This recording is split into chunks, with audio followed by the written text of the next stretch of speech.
వచనంలో ఇందాక చదివినట్టు వచ్చారు అని అనుకోండి, మనం తట్టుకోలేం. ఆయన ఆ విధంగా మన జీవితాల్లో రాకుండా ఆయనని మనం ఎదురు చూసే అంత ఆత్మీయ జీవితంలో మనం జీవిస్తే మనకే మంచిది. ఎందుకు ఈ మాట అంటున్నానంటే, కొంతమంది చాలా సైలెంట్గా ఉంటారు. ఆ సైలెంట్గా ఉన్నవారు మనం ఎన్ని మాటలన్నా ఏది చేసినా వారు సైలెంట్గా చూసి నవ్వి లేకపోతే ఒక రెండు మాటలు నార్మల్గా మాట్లాడి వెళ్ళిపోతారు. అదే నిశ్శబ్దంగా ఉన్నవారు నోరు తెరిచారనుకోండి, నోరు ఎక్కువ ఉన్నవారు నోరులు కూడా మోయించగలుగుతారు కదా. మీరు ఆలోచించండి, అంత గొప్ప వ్యక్తి.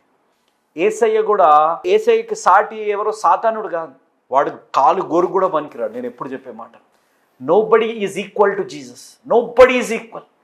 కాబట్టి మన జీవితాలు ఇక్కడ గ్రహించవలసింది, ఆయన నిశ్శబ్దంగా ఉన్నారు, ఇప్పుడు ఆయన రాబోతున్నారు. ఆ రాబోతున్న దేవుణ్ణి మనము విశ్వాసంతో ఎదురు చూచేంత ఆత్మీయ జీవితంలో ఉన్నామా అనేది ఆలోచించాలి.